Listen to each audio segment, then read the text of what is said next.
Hola, ¿qué tal? ¿Cómo le va? Me da gusto volverlo a encontrar otra vez aquí en Ruta 44. El comercio informal en México es un problema bastante complejo. En el caso de Guadalajara, el gobierno municipal prácticamente fue puesto en jaque por este problema. Vendedores ambulantes y comercio informal. Decenas de inspectores fueron cesados, un secretario general tuvo que dejar el cargo y hasta una regidora fue desaforada del puesto. Comercio informal, un saldo pendiente del tema que tocamos hoy aquí en Ruta 44.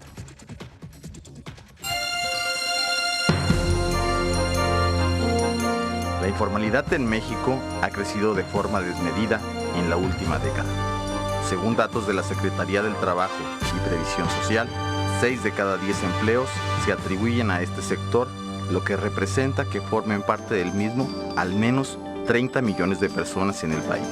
El comercio informal representó tan solo en el 2013 a nivel nacional un impacto negativo en las finanzas del país por el orden de 78,000 millones de dólares, de acuerdo con la información de la Confederación Nacional de Cámaras de Comercio.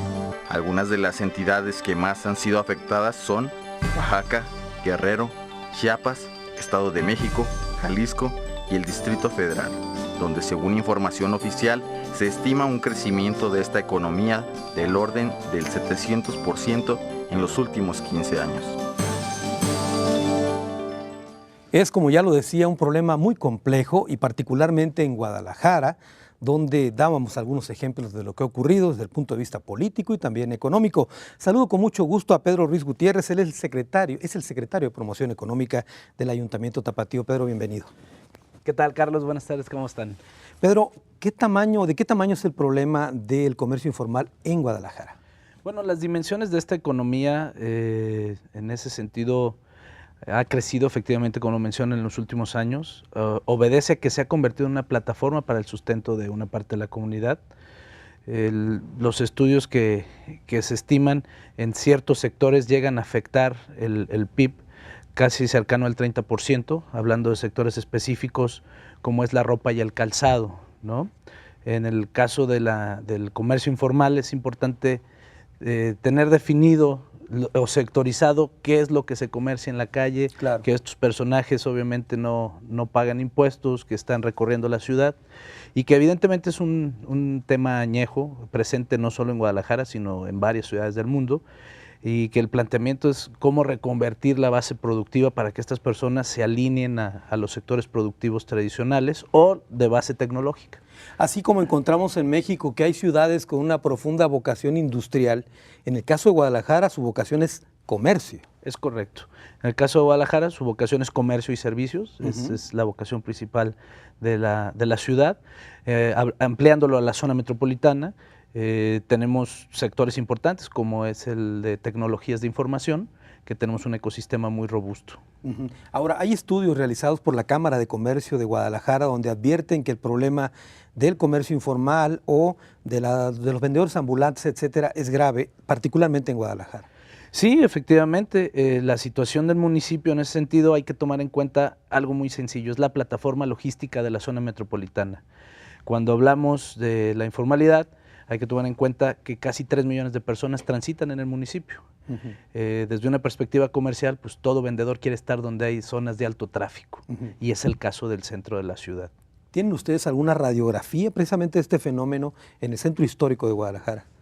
En cuanto a los corredores que se llevan a cabo en la ciudad, bueno, ¿qué tipo de actividades realizan? Bueno, el área que lleva ese tipo de estudios básicamente es inspección y vigilancia.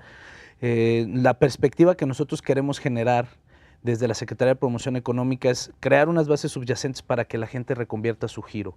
¿Qué ponemos a disposición? Obviamente ponemos a disposición el tema de capacitación.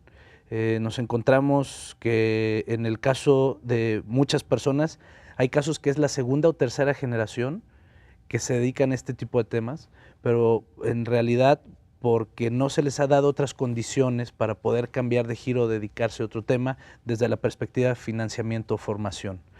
Claro, ahora habrá que reconocer, Pedro, que ha habido intentos de parte de la autoridad municipal, no de esta administración, de anteriores, por poner orden en la venta, por ejemplo, informal, quiero referirme a la Plaza Guadalajara, la que está frente al ayuntamiento, que ha sido, la verdad, un fracaso. Es correcto.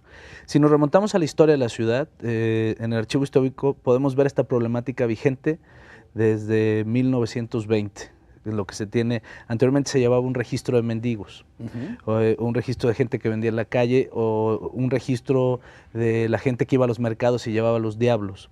Al final del día creo que es importante redimensionar qué es lo que sucede con este tipo de economías, y creo que el autor Edward Dressler en El triunfo de las ciudades lo plantea muy bien. Las ciudades se convierten en un polo de atracción y tienes que generar la movilidad en los mecanismos. El primer inicio, en el caso de la informalidad o hablando de algunas otras plataformas, es eso, empezar a comerciar en la calle. Conforme van adquiriendo recursos, formación y visión, se van moviendo a otros sectores. La realidad es que no ha estado sucediendo así, sino que se ha ido ampliando la base de estas personas que siguen comerciando en la calle. Claro. Creo que es importante recalcar que actualmente, a partir de esta administración, se están dando giros en términos de las instituciones. Se genera un instituto del emprendedor, claro, ¿no? Se generan fuentes de financiamiento alternas. Bien, vamos a hablar del tema, Pedro. Tengo que hacer una pausa. Nada más, antes de ir a la misma, una breve reflexión a propósito de que Pedro Ruiz hablaba de la historia de Guadalajara y del comercio. Hay un personaje en el Ayuntamiento de Guadalajara, una escultura que se hizo de un vendedor de la calle. El personaje se llamaba Padaoda, ¿sí? Y el señor vendía, este joven vendía billetes de lotería, no podía hablar bien y por eso decía Padaoda, es decir, para ahora. Y el ayuntamiento tiene una escultura de este vendedor de la calle. Una pausa, regresamos.